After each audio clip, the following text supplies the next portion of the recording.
Coherence in sentence. Coherence. Coherence is a Latin word meaning to stick together.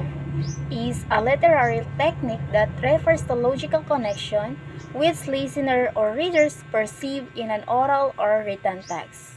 A piece of writing means that the reader can easily understand it. So, through the coherence in the sentence, the reader can see that everything is logically arranged and connected and relevance to the center focus. It is the logical bridge between the words, sentence, and the paragraphs. So, if there's no coherence in sentence, the main ideas and the meaning can be difficult for the readers to follow if the writing lacks of coherence.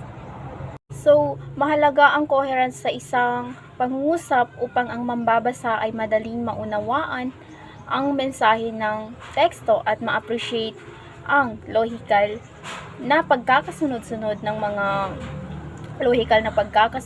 mga kaisipan. So, nagkakaroon lamang ng coherence sa isang pangungusap kapag ang pangungusap ay magkakabit at magkatugma sa loob ng teksto.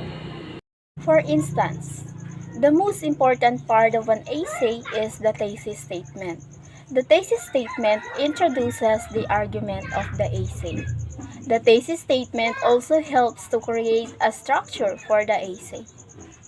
So kung mapapansin natin sa context ng sentence na ito is ang main idea is about thesis statement. Now, para maintindihan natin kung ano nga ba ang coherence dito is yung pagsabi niya ng the thesis statement is na which is connected doon sa main idea. Kasi 'di ba kung mapapansin natin na if hindi ang sinabi lang sa sentence is the most important part of an essay is the thesis statement, then di mo sinunod yung ibang sentence, paano maiintindihan ang ginamin mo na thesis statement, 'di ba? Kaya yan yung function ng coherence sa sentence. So, the coherence have two types, which is the local level coherent text and the global level coherent text. Local level coherent text.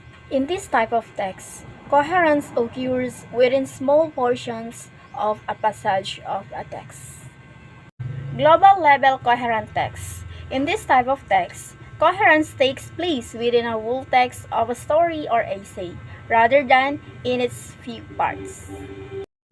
Function. Coherence links the sentences of a work with one another. This may be done with paragraphs, making sure that the statement logically connects with the one preceding it, making the text easier for the readers to understand and follow.